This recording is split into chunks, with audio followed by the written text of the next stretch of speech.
О самых заметных событиях среды 6 апреля вы узнаете из материалов наших корреспондентов. В студии Сергей Михедов. Здравствуйте. Коротко о главных темах. Близок к завершению сезон ледовых дорог. Поэтапно снижают грузоподъемность переправ, когда полностью закроют автозимники. Ускорить разгрузку. В Якутске заработал грузовой железнодорожный терминал, пока в тестовом режиме. Гуманитарная помощь Донбассу от Якутии. Наша республика отправила в ЛНР партию продовольственных наборов. Дети столетия. Первые заявления на распоряжение деньгами поступили в Нерюнгринском районе. Настоящая звезда спорта находится в Якутии. В Алдан с визитом приехал олимпийский чемпион по лыжным гонкам Никита Крюков.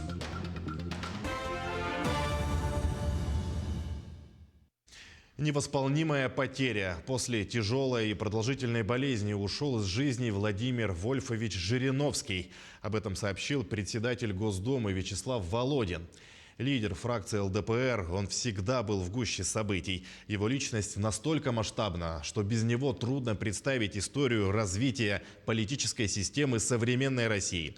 Лучшая оценка его деятельности – неизменная поддержка избирателей. Для всех это невосполнимая потеря, написал он.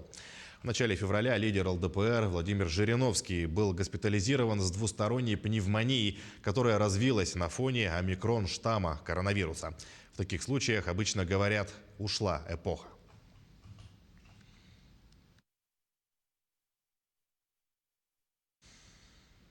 Разрешения на строительство, выданные до 1 августа, автоматически продлят на 1 год. Такое постановление подписал премьер Михаил Мишустин.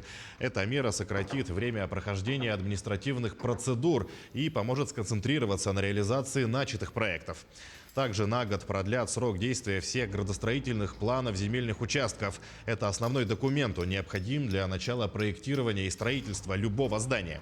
Кроме того, отменят необходимость оформлять решение органа власти о подготовке проекта планировки территории и сократят срок согласования такого проекта с 15 до 10 рабочих дней.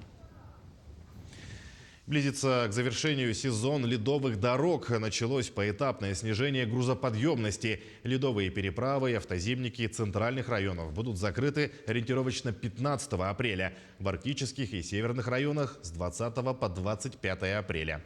О самой основной ледовой переправе Якутск-Нижний Бестях и сроках ее закрытия подробнее расскажет Иван Лазаренко. Успеть доставить в Якутск социально значимые товары и товары первой необходимости до закрытия ледовой переправы через реку Лену. Именно такую задачу поставил первый зампред правительства республики Дмитрий Садовников во время выездного совещания по осмотру ледовой переправы по маршруту Якутск-Нижний Бестях.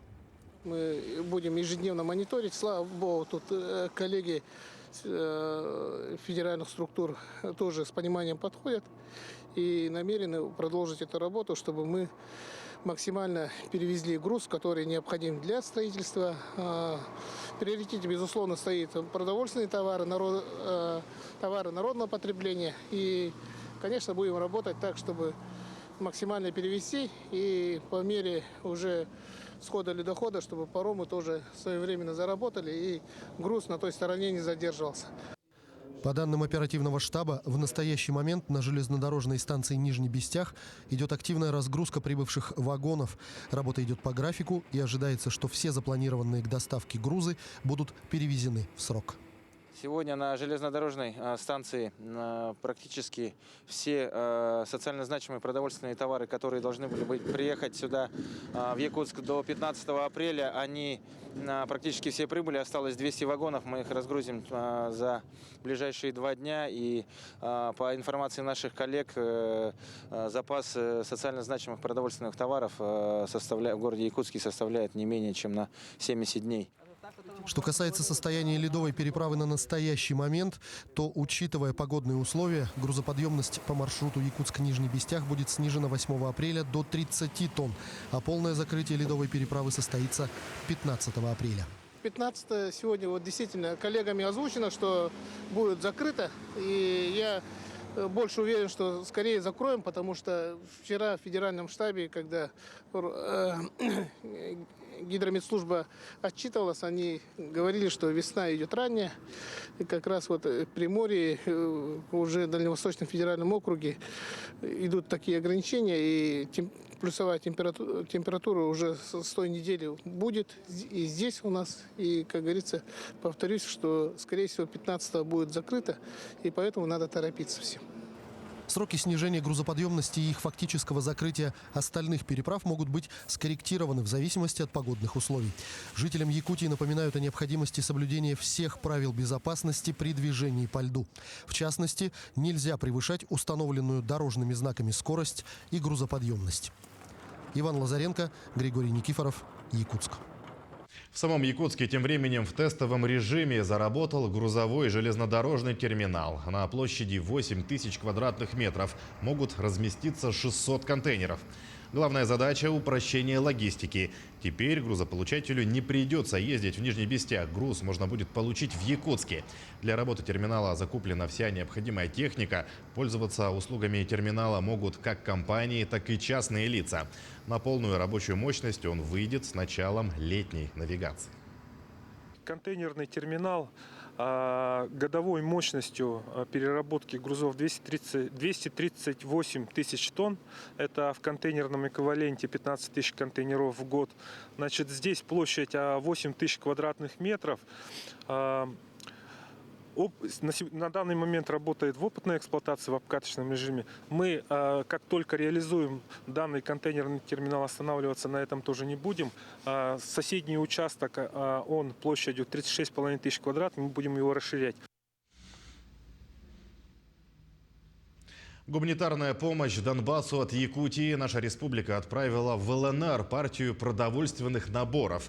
В них все самое необходимое для людей, которые сегодня оказались в сложной жизненной ситуации. Подробности у Максима Кардозу. На складе русской гуманитарной миссии многолюдно. Волонтеры собирают очередную партию продовольственных наборов для Луганской Народной Республики. Всего 500 таких коробок. В каждой макароны, консервы, бублики, соль, масло, крупы, туалетная бумага, средства личной гигиены. По расчетам специалистов, такого пайка должно хватить на семью из 4 человек примерно на 4 дня. Причем людям, которые живут в зоне боевых действий, везут не только продукты. Последний выезд в Волноваху показал, что не только продукты нужны, нужны горелки, нужны фонарики, батарейки, сухой спирт.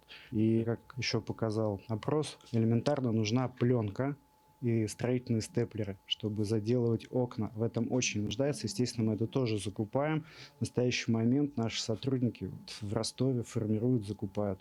Тысячи людей остаются в разрушенных городах и селах Луганской и Донецкой народных республик. Несмотря на угрозу жизни и разрушенную инфраструктуру, они остаются, чтобы сохранить свои дома. Другие не могут передвигаться из-за здоровья. Третьим просто некуда идти. И для них такие гуманитарные миссии – единственный источник для выживания. Конкретно эта партия продуктов – помощь от Якутии. Жители нашей республики не остаются в стороне от чужого горя. Кроме того, мы планируем, что официальная делегация нашего правительства в скором времени должна поехать в Донецк для того, чтобы определить более конкретно, какую помощь республика могла бы оказать в строительстве мирной жизни в Донецкой Народной Республике. И в республике создан штаб специально по оказанию гуманитарной помощи.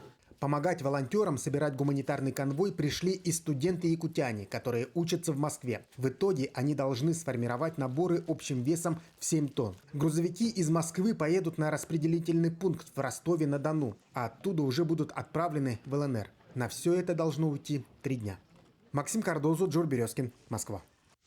Органы предварительного следствия отмечают сегодня свой день рождения. Ровно 59 лет назад Президиум Верховного Совета СССР передал право производства предварительного следствия Министерству охраны общественного порядка.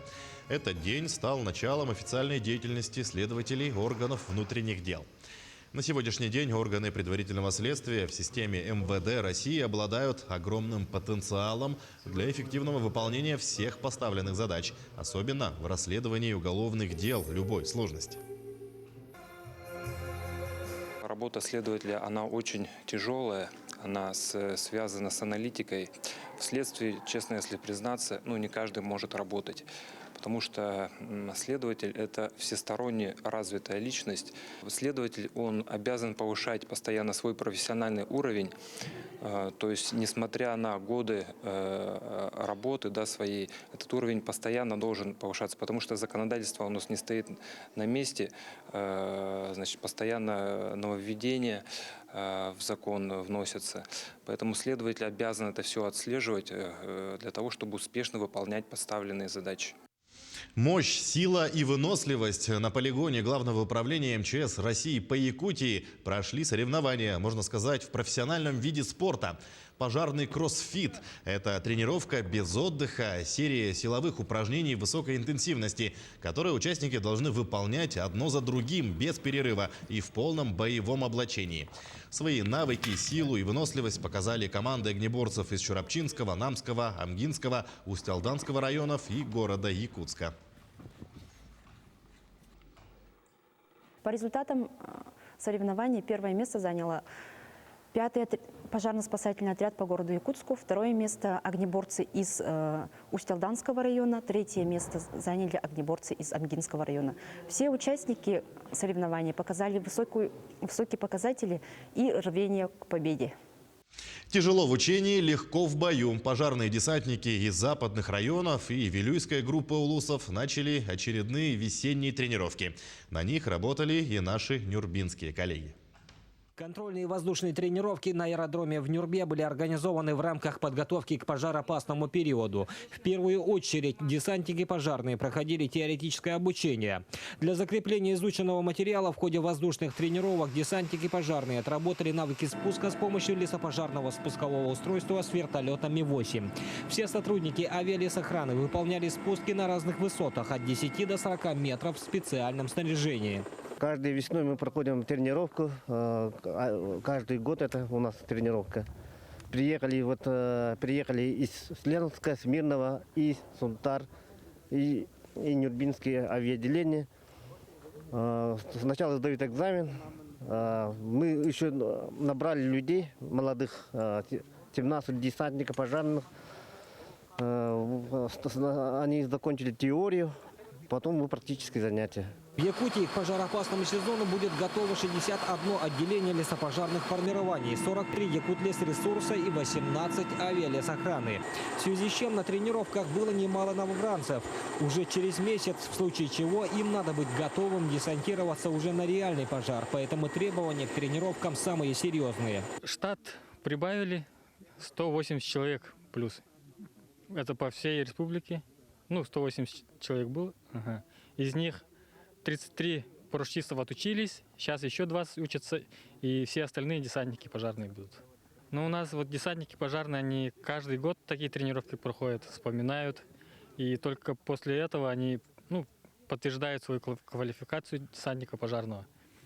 И все это делается в целях для подготовки к пожароопасному сезону. По итогам практической части обучения десантники получили допуски, свидетельствующие об умении добраться до очага возгорания и тушить лесные пожары. Срок действия разрешения на проведение таких работ составляет 1 год. По словам сотрудников авиалесохраны, умения, полученные при воздушных тренировках, очень важны. В районе действующего лесного пожара не всегда удается подобрать площадку для безопасного приземления воздушного судна для высадки пожарных. В таких случаях принимается решение на высадку десанта в районе пожара с помощью спускового устройства с вертолета.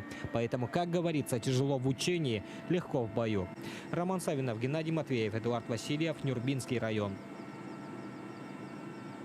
Не стоять несколько лет в очереди, а сразу купить квартиру теперь могут сироты Якутии. С февраля Минстрой Республики предоставляет выпускникам детских домов жилищный сертификат.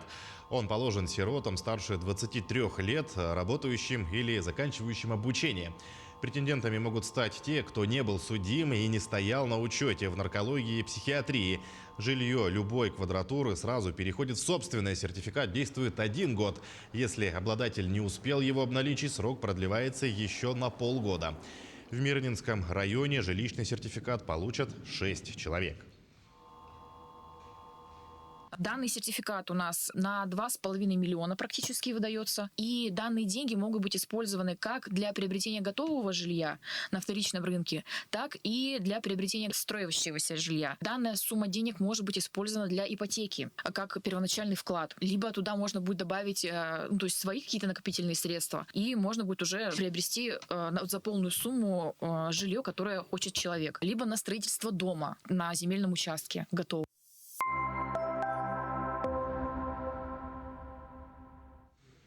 Дети столетия. Каждый ребенок, рожденный в этом году, получит по 100 тысяч рублей. В управлении соцзащиты Нерюнгринского района уже поступили первые заявления на распоряжение деньгами. Ирина Жданова узнала подробности. Первый ребенок, который родился в этом году в Якутии, получил в подарок серебряную погремушку, которая символизирует проект «Дети столетия». Такие же подарки получат 100-й и 1000-й рожденный ребенок, а также те дети, которые родятся в День государственности Якутии 27 апреля. Эта денежная выплата выдается женщинам, родившим или усыновившим ребенка, и мужчинам, которые являются единственными родителями. Символично, что на сегодняшний день в Нерюнгринском районе на получение целевого капитала «Дети столетия» уже обратились 100 человек. Право на целевой капитал «Дети столетия» определяется в проактивном порядке, то есть беззаявительно. На сегодняшний день уже более 100 новорожденных у нас определено это право. А заявление гражданам нужно подавать только на распоряжение средствами целевого капитала. После того, как граждане определятся, по какому направлению они хотят направить денежные средства, необходимо получить консультацию у нашего специалиста и подать заявление. Средства целевого капитала «Дети столетия» могут быть направлены на улучшение жилищных условий, образование, семейный отдых, страхование. Также в перечне вклады кредитных организаций, медицинская помощь, приобретение транспортного средства, развитие подсобного хозяйства. В нашем семье в этом году произошло пополнение. Родился 3-й ребенок, девочка. И в связи с этим, не в связи с этим, а просто приятным бонусом стало для нас то, что выделены были средства. Мы попали в программу «Дети столетия» и решили направить их на улучшение жилищных условий, то есть приобретение строительных материалов. Так как мы проживаем в частном доме, нужно расширение жилплощади с появлением 3-го ребенка. Мы долго не думали и решили погасить частичную ипотеку, которую мы получили в прошлом году, взяли. Ну и я подошла в соцзащиту, мне сказали, какие документы нужны. Я собрала, пришла, подошла и все, мы... Сертификат на 100 тысяч рублей выдается детям, родившимся в период с 1 января по 31 декабря 2022 года в Республике Саха-Якутия. Все решения о предоставлении целевого капитала «Дети столетия» принимаются на основании сведений о рождении. Ирина Жданова, Вадим Барашков, Нерюнгри. Во главе угла комфортное проживание. Союз архитекторов Якутии проводит традиционную декаду архитектуры и дизайна. Это ежегодное мероприятие стало неизменным местом встречи, обсуждений и обмена опытом. Отдельным торжественным моментом будет принятие новых членов в ряды Союза архитекторов Якутии. Уникальность мероприятия заключается в том, что в последние 2 года декада не проводилась в связи с эпидобстановкой. Декада все-таки это традиционная декада архитектуры и дизайна. В этом году уникальность, наверное, скорее всего в том, что она у нас синхронизирована с разработкой мастер-плана столицы Республики Саха-Якутия, городского округа, город Якутск. Приедут финалисты конкурса, непосредственно кто будет разрабатывать мастер-план города Якутска. Они также будут проводить определенные лекции, встречи с нашими местными проектировщиками, с нашими местными девелоперами, ну и делиться своим опытом непосредственно при разработке и популяризации градостроительной сферы архитектуры и дизайна.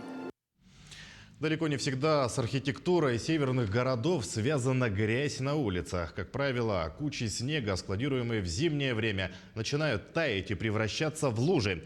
Ленск не понаслышке знаком с этим ежегодным явлением. Если коммунальщики улицы города от снега очищают добросовестно и сразу вывозят снежные массы, то о юрлицах так не скажешь. Возле магазинов, предприятий и различных организаций до сих пор возвышаются снежные сугробы, а прилегающие к зданиям территории юрлица обязаны убирать самостоятельно и своевременно вывозить скопившиеся осадки. Административная комиссия Ленского района следит за ситуацией. Значит, согласно правил благоустройства муниципального образования город Ленск, разрешено складирование снега на определенных участках, которые не должны загораживать, естественно, там, тротуары, дорогу. Вот, например, как вот в этом данном случае, да, предусмотрено, значит, правилами благоустройства складирование временно снега до 10 дней. В течение 10 дней должны люди убрать. Также и физические лица, они тоже должны возле своих, ну, частный сектор я имею в виду, возле своих домов тоже также должны убирать все, но не должны, значит, при этом снег выталкивать на проезжую часть. Физические лица, юридические лица, должностные лица, значит, организовали все это складирование временного снега и не убрали. У нас предусмотрена ответственность Кодекса административных правонарушений Республики Саха-Якутия. Далее к теме спорта. Талисманы зимних игр «Дети Азии-2023» выбирают ВКонтакте.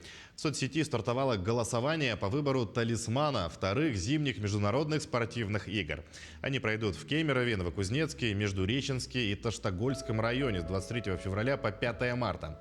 Талисманами могут стать рысь, лось, заяц, беляк или медведь. Голосование за талисман идет в соцсети ВКонтакте на официальной странице Международных игр «Дети Азии» в Кузбассе и продлится до 14:00 14 апреля текущего года. Ну а настоящая звезда спорта уже находится в Якутии. В Алдан с визитом приехал олимпийский чемпион по лыжным гонкам Никита Крюков. Программа насыщена. Лыжник примет участие в первенстве региона по лыжным гонкам, проведет ряд встреч с тренерами и спортсменами. Также член сборной России дает мастер-классы воспитанникам школы Олимпийского резерва. Встала на лыжи и Татьяна Вахнина. Колено должно идти вперед, чтобы центр тяжести приходился не на бедро, а на пятку. На тренировке техническими секретами с учениками Республиканской спортивной школы Олимпийского резерва по лыжному спорту поделился Никита Крюков. Олимпийский чемпион прибыл в Алдан с рабочим визитом. Моя цель приезда в Алдан, она последние годы заключается в том, чтобы навестить эту базу, дать свежий кислород, свежие какие-то знания передать, в том числе и тренерам, и юным спортсменам, ну и повидаться с друзьями, конечно. Освоив теорию, юные спортсмены сразу совершенствовали мастерство на практике. В канун соревнований тренировка с олимпийским чемпионом стала отнюдь не лишней. По традиции Никита Крюков примет участие в открытии чемпионата и первенства республики по лыжным гонкам. Дети-спортсмены со всей республики приехали на чемпионаты первенства Республики Саха-Якутия по лыжным гонкам. К этому приезду был приурочен визит олимпийского чемпиона Никиты Крюкова. Он проводит ряд тренировок, мастер-классов с лыжниками республики. Прибывая в Алдан, Никита Крюков в обязательном порядке проводит мастер-классы и тренировки с воспитанниками школы Олимпийского резерва. Преподаватели отмечают, что опыт титулованного чемпиона для юных спортсменов становится весьма полезным. Безусловно, полезно, потому что опыт у них действительно колоссальный. Если говорить про Никиту Крюкова, то в этом году он готовил сборную Китайской Народной Республики к Олимпийским играм. Его спортсмен выступил там довольно успешно.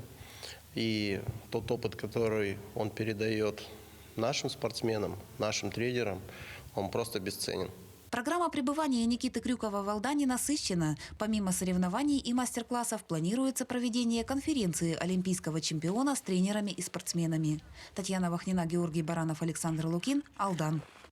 Таким наши корреспонденты увидели уходящий день. Мы продолжим следить за развитием событий. Всего доброго и до свидания.